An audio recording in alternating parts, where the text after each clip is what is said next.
सलात शरीफ।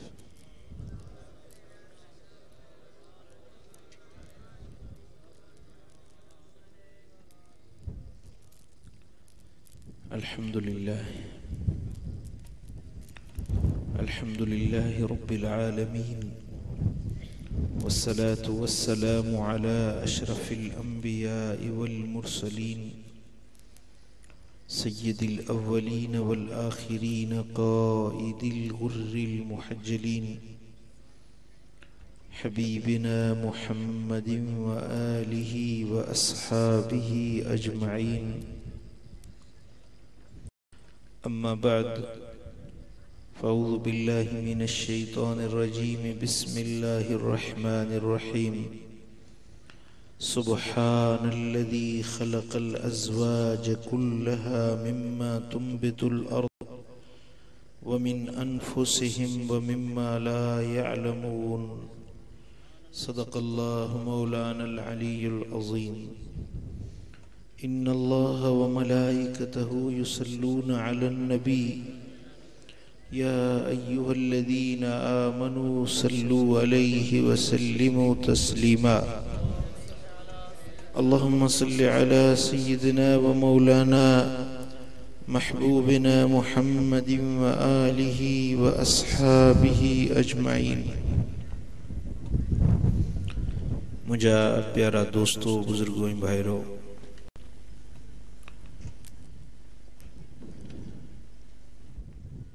तव्हां ॿुधी चुका हो त ही महफ़िल एक अल्लाह जे बाने जे शादी जे तकरीब जे सिलसिले में मल्हाई पई वञे, जंहिं महफ़िल खे अल्लाह जे क़ुरान ऐं नबी जी नात सां सींगारियो वियो आहे।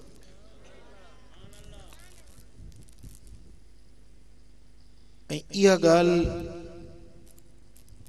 ख़िलाफ़े दस्तूर, ख़िलाफ़े रवाज नज़र अची रही है। घणा माण्हू घोट खे, इन जे रिश्तेदारनि खे, फ़कीरनि खे बार बार पुछनि था त भई ही कहिड़ी शादी है, ही कहिड़ो तरीक़ो आहे। न दुहला, न गहना, न वजाइणा, न औरतुनि जा सेहरा आहिनि। ऐं मदीने वारे साईं फरमायो, बदउल इस्लाम गरीबुन व सयऊद कमा बदा। इस्लाम जी शुरूआत थी हुई त माण्हुनि खे ॻाल्हि नई नज़र ईंदी, दीन ओपरो नज़र ईंदो हो। ऐं जॾहिं क़यामत क़रीब थींदी त दीन जी ॻाल्हि माण्हुनि खे नई नज़र ईंदी। ॻाल्हि सम्झो?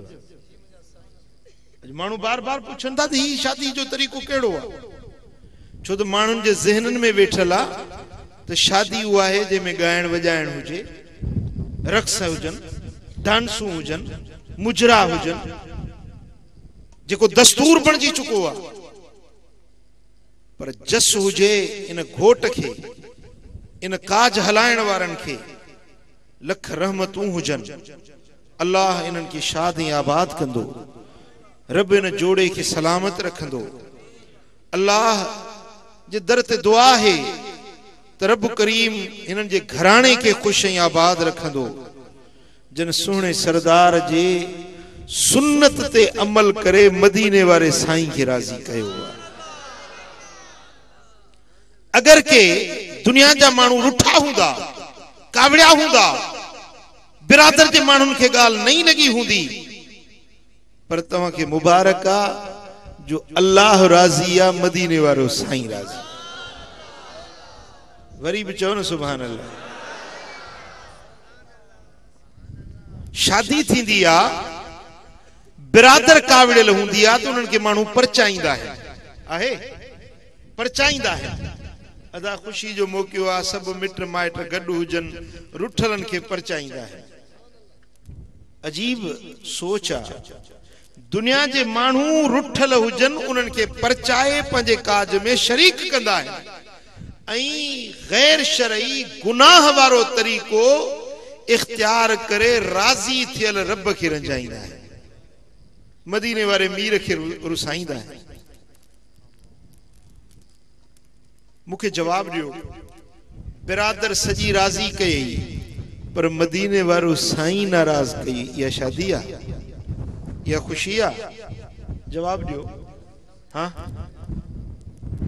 अल्लाह नाराज हुजे, अल्लाह जो हबीब नाराज हुजे, दुनिया वारा राजी थी पिया तो छा थी पियो? पर जेकॾहिं दुनिया वारा रुसी वञनि, रब राज़ी आहे। दुनिया वारा नाराज थी वञनि, अल्लाह राज़ी आहे। हकीकत में शादी इहा आहे, हकीकत में खुशी इहा आहे। जो सल्लल्लाहु अलैहि या रसूल अल्लाह,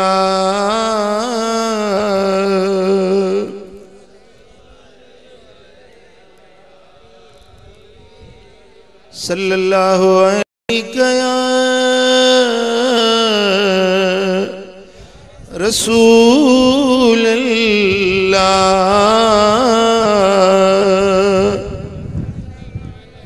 मुझे दोस्तों, जी शादी करण सुन्नत आ, तो सुन्नत के सुन्नत मुताबिक अदा करण भी सुन्नत। गल समझो मुझा दोस्तों, जेकॾहिं अदा सुन्नत करे ऐं तरीको सुन्नत वारो न अपनाए, तो पो इन में अल्लाह भी खुश ना है, अल्लाह जो हबीब भी खुश ना है। मुझा दोस्तों, पहली गाल इहा त शादी करण महबूब जी सुन्नत है, बी गाल इहा त सुन्नत के शरई तरीके मुताबिक अदा करण अल्लाह ऐं उन जे हबीब जे खुशनूदी ऐं रज़ा जो ज़रियो आहे। अज़ीज़ान गिरामी, हुज़ूर नबी अकरम सल्लल्लाहु अलैहि वसल्लम जन पंहिंजी उम्मत के शादी जी तरगीब ॾिनी आहे त शादी कयो। साईं फरमाइनि था, शिरारुकुम उज़्ज़ाबकुम, तव्हां में बुछड़े में बुछड़ा माण्हू उहे आहिनि जेके छड़ा आहिनि, जेके शादी थियल न आहिनि, बुरे में बुरा माण्हू उहे। मज़मून मुखालिफ छा थियो त भला माण्हू उहे आहिनि जेके सुन्नत मुताबिक शादी कंदा आहिनि। ऐं हुज़ूर अलैहिस्सलातु वस्सलाम फरमाइनि था,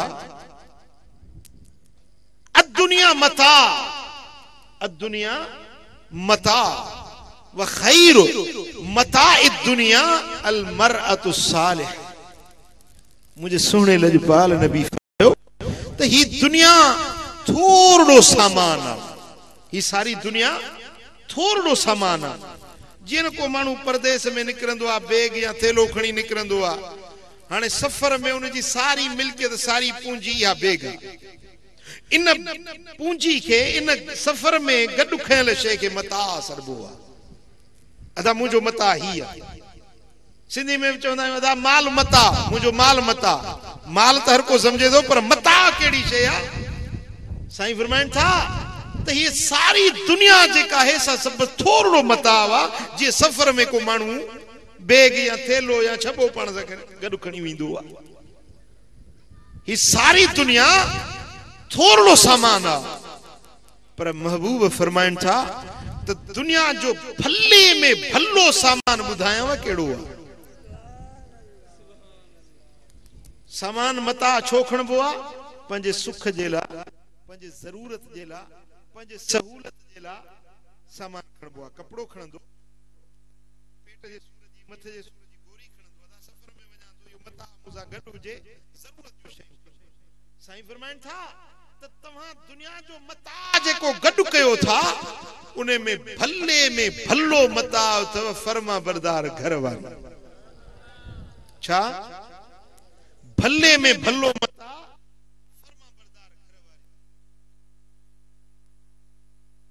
जो सल्लल्लाहु अलैहि या रसूल अल्लाह,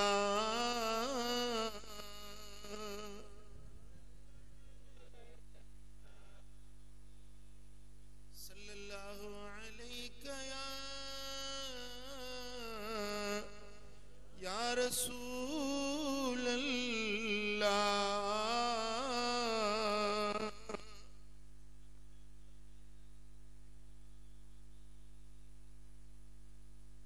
दोस्तों मुझे सोने हबीब फरमायो त दुनिया के अंदर अल्लाह जो चार नेमतूं वड्यूं नेमतूं हैं। जेकॾहिं तव्हांखे चार शयूं मिली वञनि त इएं समझो त रब जूं नेमतूं तव्हां ते मुकम्मल थी वियूं। चार शयूं मिली वञनि इएं समझो त अल्लाह ताला दुनिया जूं नेमतूं तव्हांखे मुकम्मल करे ॾियूं। कहिड़ियूं चार शयूं? साईं फरमाइनि था कुशादो घर हुजे, पाड़ो हुजे, कुशादो घर हुजे, भलो पाड़ो हुजे, अण विरचाईंदड़ स्वारी हुजे, सुठी भली स्वारी हुजे ऐं फर्मा बरदार घर वारी हुजे। ये चार शयूं मिली वञनि त रब जूं नेमतूं मुकम्मिल थी वियूं। हाँ ही रख बिस्मिल्लाह। नंढड़नि ॿारनि को हिब्बो ऐं ख़ैरात न वठबी आहे। चो सल्लल्लाहु अलैका या रसूल अल्लाह।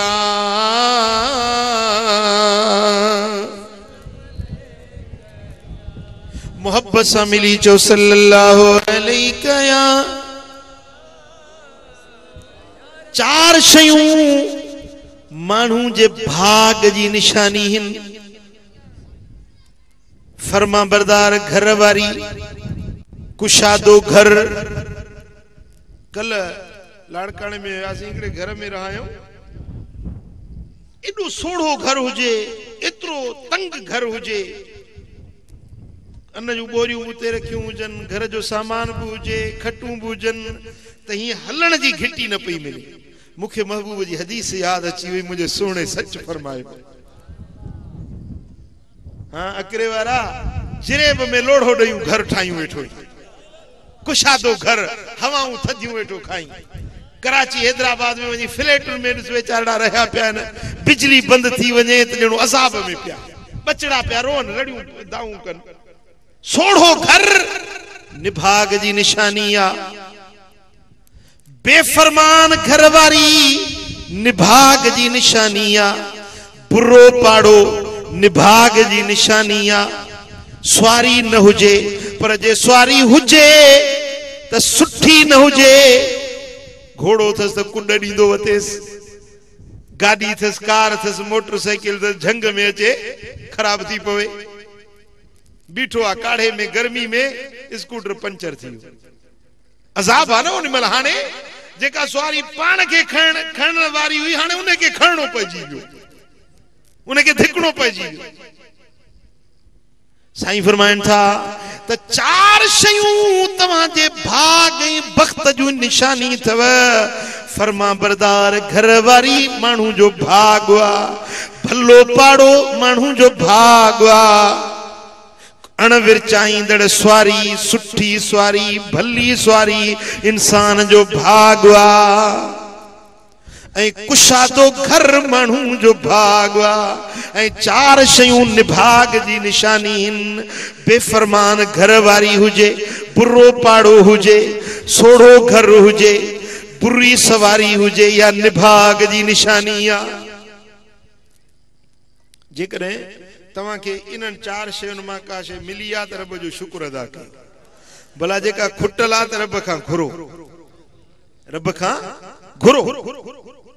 फर्मा बरदार घर वारी जे लाइ अल्लाह खां सवाल कयो, मौला घर वारी उहा ॾे जेका फर्मा बरदार हुजे। साले औलाद जे लाइ रब खां दुआ घुरो, जो इहा दुआ घुरण नबीयनि जी सुन्नत आहे। हज़रत ज़करिया अलैहिस्सलाम दुआ घुरी, रब हबली मिन सालिहीन। ए मुझा मौला मुखे सालिहो बचड़ो अता कर। हजरत इब्राहिम खलील सालिह औलाद जे ॼमण जी दुआ घुरी। नबीयन दुआऊं घुरियूं त मौला सालिह औलाद ॾे, वलीयन दुआऊं घुरियूं मौला फर्मा बरदार घर वारी ॾे। या मानू जे भाग बख्त जी निशानी। साईं फरमाइन था त दुनिया में अल्लाह जी वड्डे में वड्डी नेमत है ईमान। ईमान का बाद में बे नंबर ते वड्डे में वड्डी रब जी नेमत था फरमा बरदार घर वारी। चो सल्लल्लाहु अलैहि या रसूल अल्लाह। हाँ? फकीर अल्लाह जे जिक्र वारो बानड़ो शादी जैसे जाल मिलेस का चंडी समझो।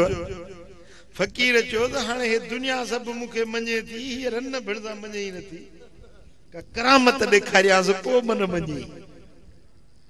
वियो वञी उॾाण मथे हवा में उॾामंदो परवाज़ कंदो घर जे मथों हीअं उॾामे ज़ाल बि ॾिठो त को माण्हू आहे मथे उॾामे थो। शाम जो वापसि लही मोटी आयो। हाणे ज़ाल पई चवे त तूं भेण छाजो अलाह वारो मूं अॼु ॾिठो हवा ते ईअं पियो उॾामे जीअं पखी उॾामंदा आहिनि इहे अलाह वारा। जे ॻाल्हि ॿुधई इहो जेको उॾामे पियो न इहो मां हुयुसि। जी हाँ इहो तूं हुए।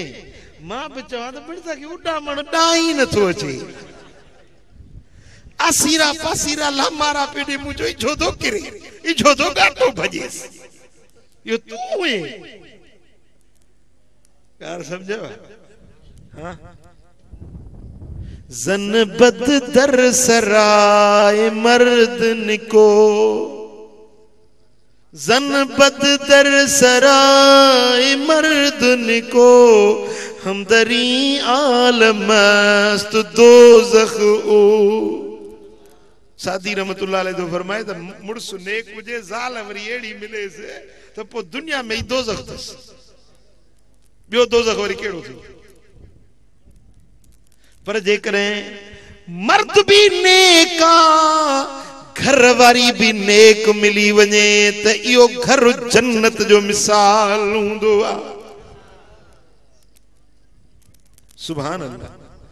असहाबन पूछो या रसूल अल्लाह ओ मुझा सुना बीब जे चौथा साले घरवारी भली घरवारी सा शादी क्यों या रसूल अल्लाह भला उन्हें साले घरवारी जी का निशानी बुधायो त केड़ी घरवारी साले सरजे। साईं फरमाइन था त साले घरवारी जी निशानी इया थव जो जे मुड़स ॾिसेस त खुश थे हुकुम ॾिएस त फर्मा बरदारी करे बाहर वने त पंजे बदन जी ऐं पंजे घर जी हिफाजत करे जंहिंमें टे ॻाल्हियूं हुजन इहा साले घरवारी आ।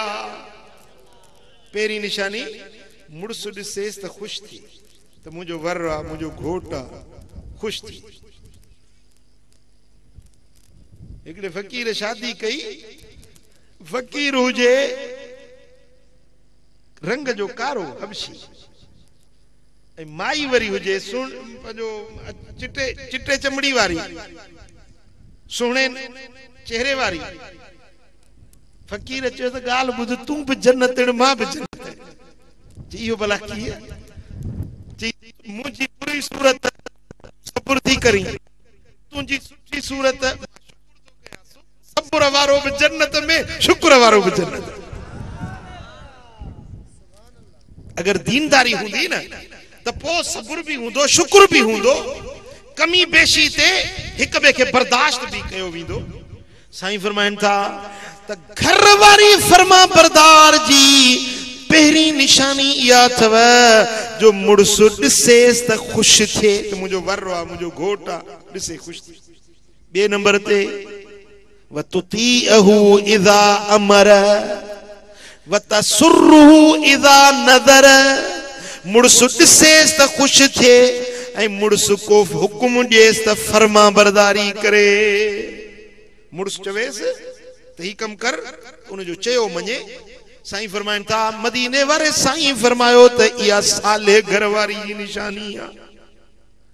टे नंबर ते मुड़स बाहर वञे त पंहिंजे बदन जी हिफाजत करे पंहिंजे घर जी हिफाजत करे मुड़स जी मोकल खां सवा ॾीए जी वट बि ॿिए खे न ॾिए।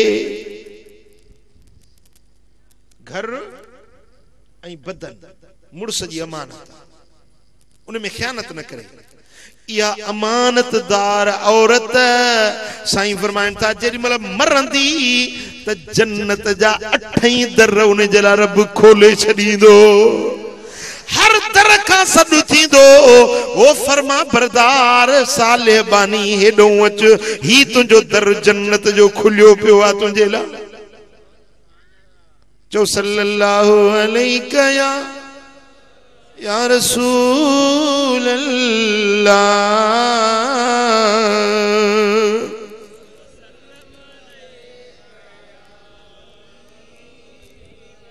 सल्लल्लाहु अलैका या रसूल अल्लाह।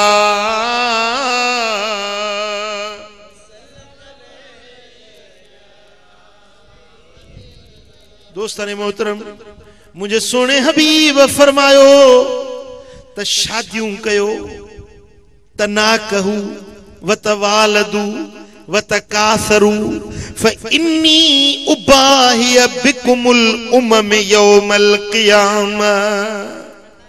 साईं फरमाइन था त शादियों कयो, निकाह कयो, बार ॼणियो, घणा थियो, मां पंहिंजी उम्मत जी घणाई ते क़यामत जे ॾियारे फ़ख़ुर कंदुसि। कंहिं नबीअ जी एतिरी उम्मत न हूंदी जेतिरा मुंहिंजी उम्मत घणाईअ में हूंदी। साईं फरमाइन था त क़यामत जे ॾियारे सिफ़ूं लॻंदियूं, घणियूं सिफ़ूं हूंदियूं 120, घणियूं सिफ़ूं हूंदियूं सभिनी नबीअनि जे उम्मतुनि जूं सिफ़ूं लॻंदियूं। सिफ़ूं घणियूं हूंदियूं 120। साईं फरमाइन था उन्हनि मां 80 सिफ़ूं मुंहिंजी उम्मत जूं हूंदियूं। बाक़ी बि सारे सवा लख नबीअनि जूं उम्मतुनि जूं सिफ़ूं इहे हूंदियूं, 80 सिफ़ूं मुंहिंजी उम्मत जूं हूंदियूं। ऐं साईं फरमाइन था त जन्नत जो जेको दरवाज़ो आहे न, वो जन्नत जो दरवाज़ो 500 सालनि जो पंधु वेकरो आहे। घणो? तव्हां जो दरवाज़ो ठाहींदा आहियो न घर जो, 3 फुट 3.5 फुट 4 फुट, वॾे में वॾो दरवाज़ो 4 फुट, ॿाहिरियों गेट हूंदो त 6 फुट या 8 फुट रखंदव, गाॾी जो दरवाज़ो 8 फुट रखबो। पर रब पंहिंजी जन्नत जो जेको दरवाज़ा ठाहिया आहिनि 8 दर आहिनि, पर उहे केॾा वॾा आहिनि जो हीअं माण्हू हले न 500 सालनि जो पंधु हले त बि दरवाज़ो न खुटे, एॾा कुशादा दर आहिनि बेहिश्त जा। पर साईं फरमाइन था जेॾी महिल मुंहिंजी उम्मत लंघंदी एॾी भीड़ थींदी जो जन्नत जे दरवाज़नि जूं चाउठूं पटिजी वेंदियूं। एतिरा मुंहिंजा गुलाम। साईं फरमाइन था घणियूं शादियूं कयो, घणा ॿार ॼणियो, घणा थियो त तव्हांजी घणाई ते मां फ़ख़ुर कंदुसि, तव्हांजी घणाई ते मां क़यामत जे ॾियारे ख़ुशि थींदुसि त मुंहिंजा उम्मती सभिनी नबीअनि जे उम्मतुनि खां मुंहिंजी गुलाम जी जमात घणी। साईं फरमाइन था वलो बिसिक़, ॿारड़ो कच्चो किरी पियो न, ॼमण खां अॻु में ज़ायो थी वियो, इहो किरियल ॿार बि क़यामत जे ॾियारे मुकमिल इंसान थींदो, मुंहिंजे गुलामनि में शामिल थींदो। सुभान अल्लाह। साईं फरमाइन था घणा थियो, हुकूमत चए थी त घणा ॿार न ॼणी, थोरा ॿार प्यार ई प्यार। अबा घणा ॿार थींदा त उन्हनि खे केरु खाराईंदो, केरु प्यारींदो, केरु उन्हनि जो कपिड़ा लटा, उन्हनि जी तालीम जो ख़र्च किथां थींदो। पर रोज़ी ॾियण वारो रब आहे या तूं आहीं? ॿुधायो। वमा मिन दाबतिन फिल अर्दी इल्ला अलल्लाहि रिज़्क़ुहा, ज़मीन ते जेका बि चुरण वारी शइ आहे सभिनी जे रिज़्क़ जो ज़िम्मेदार मां अल्लाह आहियां। चो सल्लल्लाहु अलैका या रसूल अल्लाह।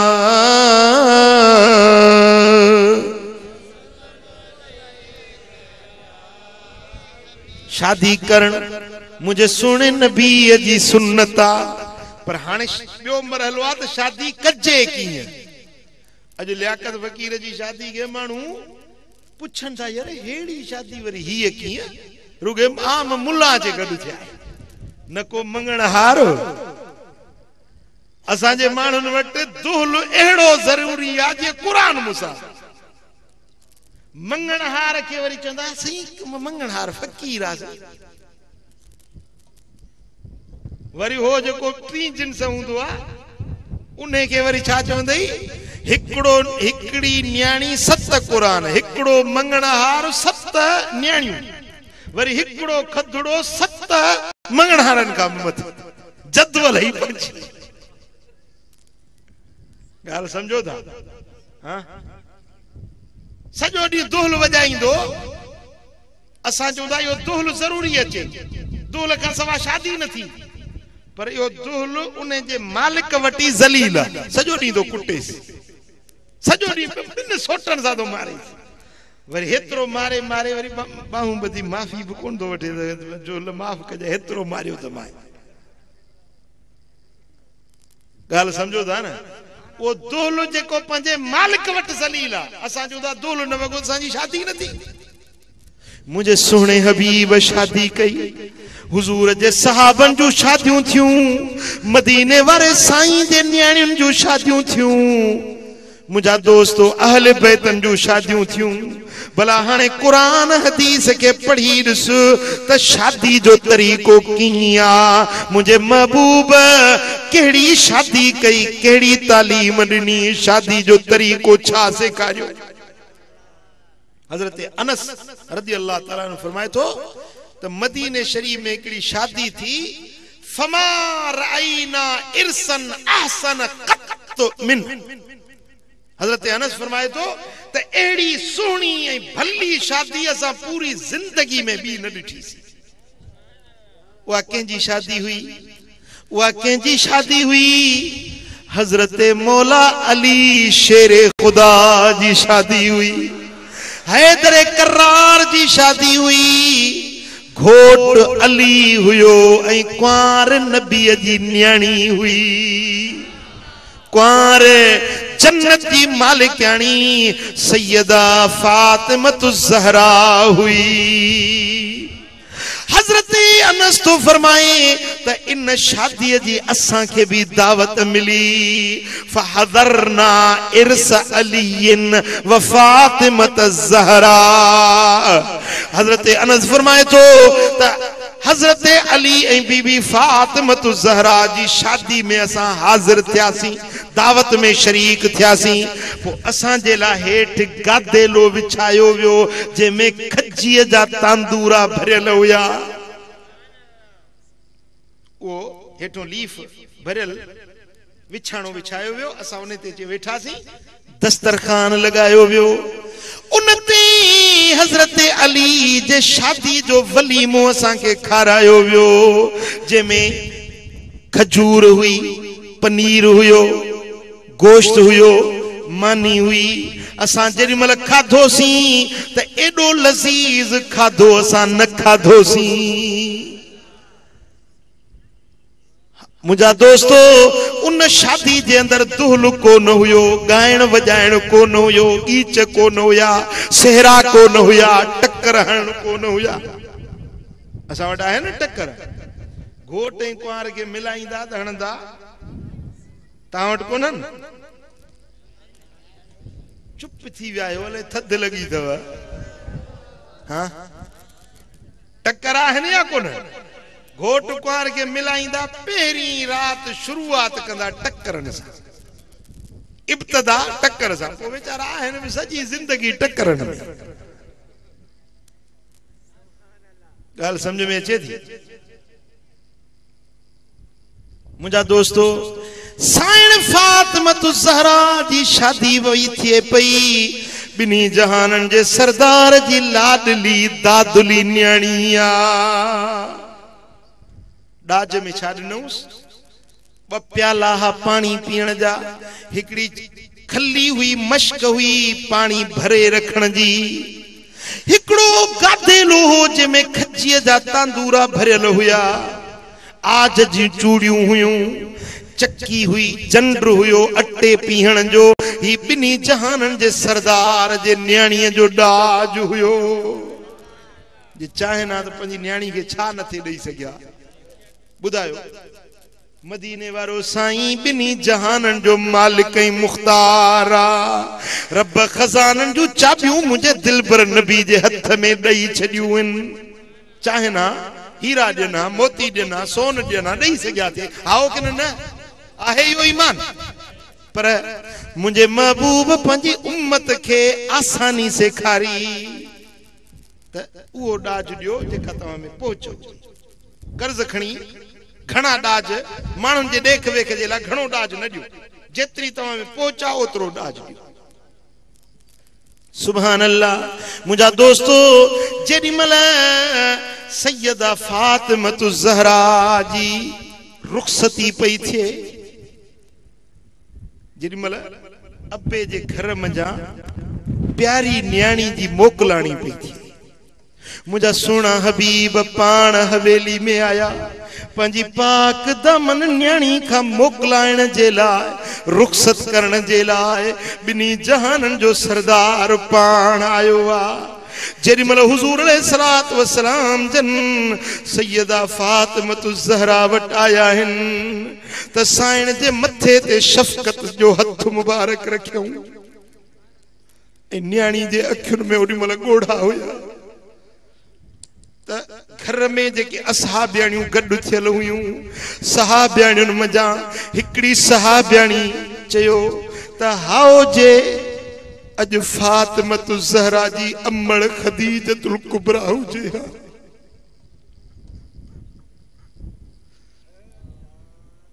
हाओ जे अॼु खदीजतुल कुबरा हुजे हा त पंहिंजी न्याणी खे पंहिंजे हथनि सां रुख़सत करे हा बस खदीजा जो जिक्र आयो त इमामुल अंबिया जे अखियुनि में ॻोढ़ा टिमी आया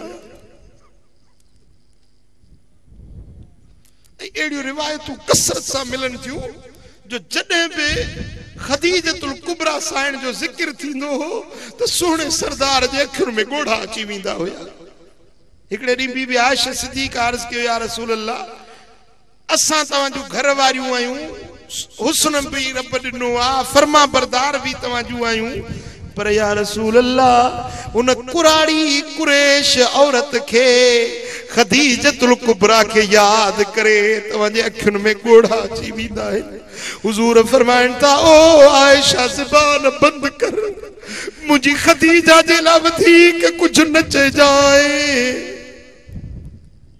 खदीजा खदीजा हुई भी मुझी काब घर वारी खदीजतुल कुबरा जड़ी नथी थी सके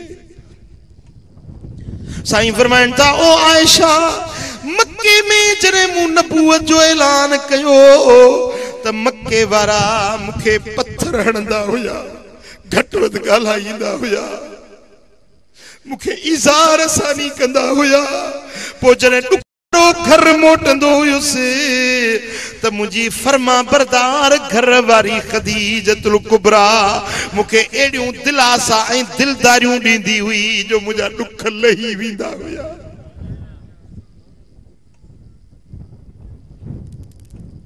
मिशकातुल मसाबी में मूं हीअर हदीस ॾिठी त हुज़ूर आकाए दो जहां सल्लल्लाहु अलैहि वसल्लम जन बकरी ज़िबह कंदा हा बीबी खदीजतुल कुबरा जे नाले बकरी करे मदीने में हिजरत का बाद में साईं जी वफात हिजरत का अॻु में मक्के में थी वई हुज़ूर अलैहिस्सलातु वस्सलाम जन मदीने में हिजरत करे आया उते बकरी ज़िबह करे ऐं खदीजतुल कुबरा जे नाले ते खैरात कंदा हुआ पो उन मंझां जेकी खदीजतुल कुबरा जूं सहेलियूं हूंदियूं उन्हनि ॾे बि गोश्त ॾियारे मोकिलींदा हुआ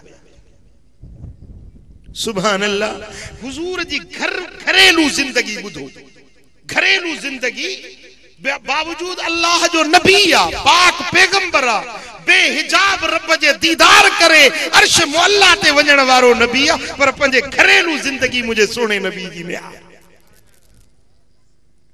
ऐं हे महीनो जेको हले पियो न जमात सानी जो जमात सानी जी 20 तारीख़ जुम्मे जी रात सैयदा फातिमतु ज़हरा जे ॼमण जी रात था उन निस्बत सां अज जिक्र छिड़ियो आ तो सोने नबी जी पाक दामन न्याणी जी गाल भी बुध वह शान वारी न्याणी वह इज्जत दर्जे मकाम वारी न्याणी जेरी मल इंदी आ त बिनी जहानन जो सरदार उथी भी इस्तकबाल कंदो फअजलसहु फी मजलिसिही साइण के पाण सा गड पंजे निशिस्त ते विहारींदा हन फातिमा तो ज़हरा जो हथ वठी पान करीम चुमदा हन हथ मुबारक के सिंघंदा हन के पूछो त या रसूल अल्लाह फातिमा जो हथ सिंघो था साईं फरमाइन था फातिमा जे बदन मां मुखे जन्नत जी खुशबू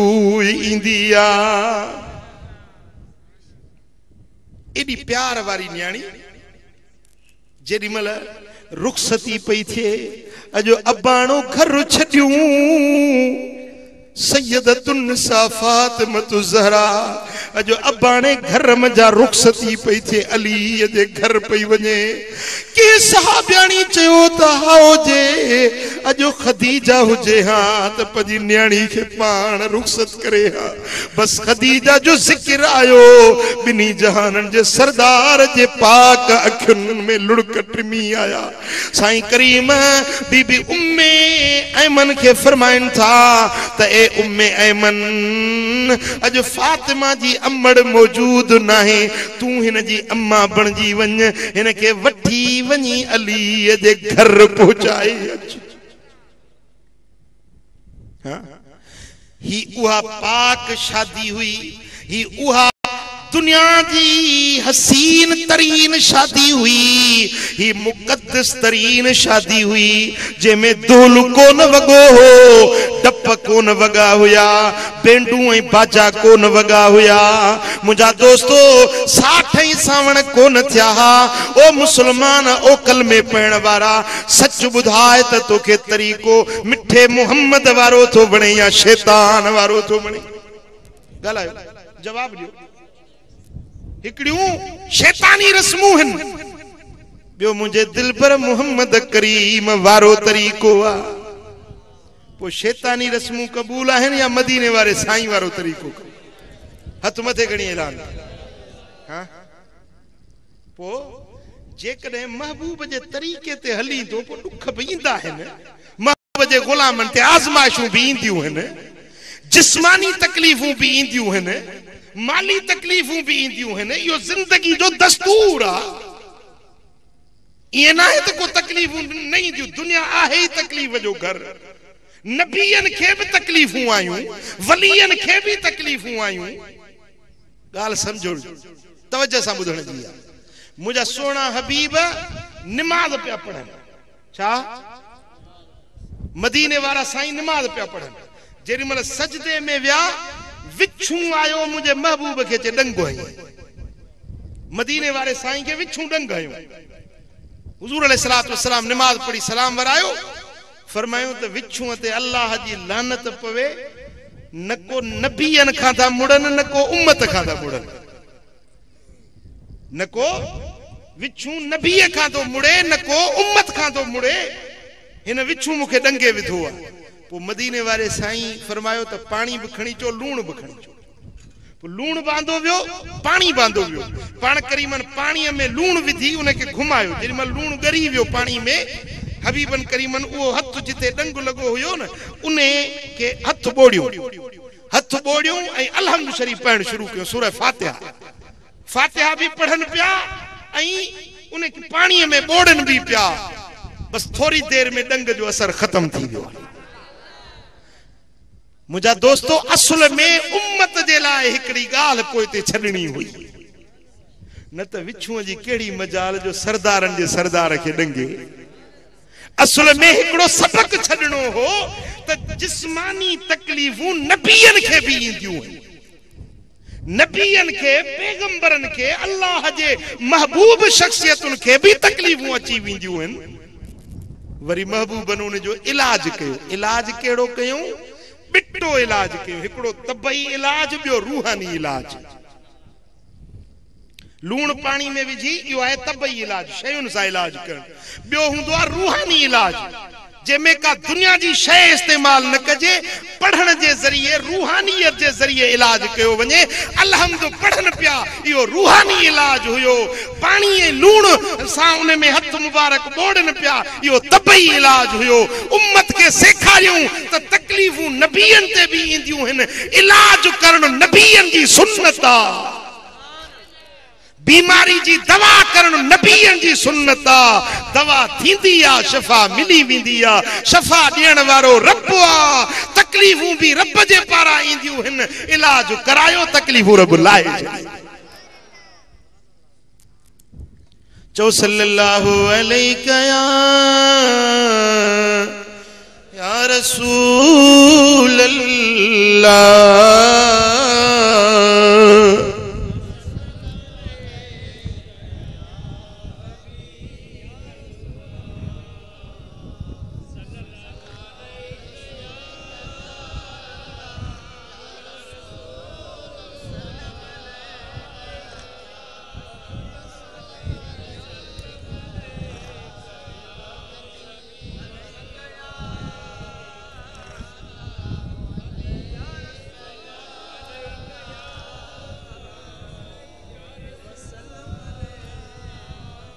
ओ मुझा पिनी प्यारा, वाट उहा वठ भी जेका दिल पर नबी सेखारिया। शादी भी उए कबी, गमी भी उए कबी, जे मदीने वारे मीर सेखारिया। गाल कबूल आ? कबूल आ? पो को रुसे तो प्यो रुसे, को रुसे तो प्यो रुसे। मुखा मुहे जो पिरी मौला नख से लख भेरा लो कुरसे तरुसे वो लख भेरा। मुखा मुहे जो पिरी मौला नख से लख भेरा लो कुरसे तरुसे। ओ पिरिहा सुल क्यों थमे दुआऊं पिनी, असा दिले बि सजण खेडनी सडनी। असा दिले बि साईं खेडनी सडनी। कने पै जो पिरी तन पांद पुसे लख भेरा लो कुरसे तरुसे वो लख।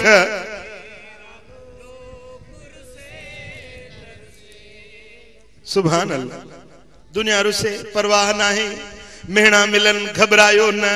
ओ मुझा दोस्तो, मानू छाथा चवन न दिलगीर थियो, पर जे राजी हुजे त मदीने वारो मीर राजी हुजे। पो जे वक्ती तकलीफ अची वई त अखियुनि ते, जे वक्ती तौर ते का आज़माइश अची वई त अखियुनि ते यार जे खातिर दुख भी सहना पवंदा आहिनि, महबूब जे खातिर मेहणा भी सहना पवंदा आहिनि। मानू ॾेई मेहणा मूंखे कंदा को, जंहिं छोरीअ में छो सा पिथूं थींदी पेर ते। कंडा मुंह पेरन में तोड़े लख लगन, अंगुर अंगूठी न बचे तोड़े छिपूं पेर छिनन। वींदे ॾांहुं पिरन जुती ज़ात न पाया। ओ मुंहिंजा पिरी प्यारा, अज हिन सुहिणी शादी के ॾिसी तव्हां भी दिल में यो वचन कयो त इंशाअल्लाह मुझे पुट जी शादी थी, मुझी न्याणी जी शादी थी, मुझी पंहिंजी शादी थी त इएं कंदुसि। तमाम असां मां हर को इहो अज़्म करे। कबूल आहे इहा ॻाल्हि? मतां वरी पोड़ियूं फेराए विझनि, पोड़ियुनि जी शरीयत ई जुदा, समझो?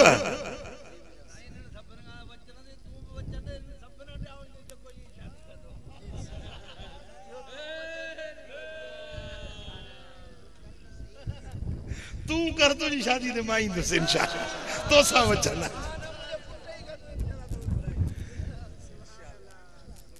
बियो हाणे सजी दुनिया जो ठीको मुंह बि कोन कयो ओ मुंहिंजा पहिरीं प्यारा त महबूब जी सुन्नत ते अमल कंदो शरीयत ते अमल कंदो हबीबन जे रस्ते ते हलंदो बई जहान तव्हांजा रब मोचारा कंदो ऐं महबूब जी गुलामी वारी वाट वठण में इहो बि ज़रूरी आहे त निमाज़ बि पढ़ो न हाँ जे महबूब जा गुलाम सच्चा आहियो त निमाज़ पढ़ो मस्जिद सां दिल लाए मस्जिद के आबाद कयो घणा ॾिसां थो त निमाज़ खां ईअं था वञनि गंजो पाकीअ खां न निमाज़ 5 वक्त पढ़ो या 5 वक्त निमाज़ अल्लाह ताला मोमिनन जे मथां फर्ज कई आहे साईं फरमाइनि था जेको 5 वक्त निमाज़ अदा करे त क़यामत जे ॾियारे में उथंदो त इन जे मुंहं ते नूर हूंदो उन जे हथ में जन्नत जो चिठो हूंदो उन जे लाइ जहन्नम खां नजात ऐं छोटकारो हूंदो ऐं क़यामत जे ॾियारे मदीने वारे मीर जे गुलामन सां गॾु हूंदो हबीबन जे साथ में हूंदो जन्नत जो हक़दार साईं फरमाइनि था जेको 5 निमाज़ूं नथो पढ़े उन जे क़यामत जे ॾियारे न उन जे मुंहं ते नूर हूंदो न उन जे हथ में छोटकारे जो चिठो हूंदो न जहन्नम जी बाहि खां उन खे नजात मिलंदी पर हुकुम थींदो त कारून फिरौन हामान ऐं उबई बिन खलफ जहिड़नि काफ़रनि सां गॾिजी वञ जहन्नम में हाणे ॿुधायो त फिरौन सां गॾु जहन्नम में वञणु क़बूल आहे या मदीने वारे मीर सां गॾिजी जन्नत ॾे वञणु क़बूल हाँ पोइ जे महबूब सां गॾिजी जन्नत ॾे वञणु क़बूल आहे त पोइ 5 वक्त निमाज़ पढ़ो अमड़ बि निमाज़ पढ़े अधी भेण बि निमाज़ पढ़े बच्चन खे बि निमाज़ पढ़ायो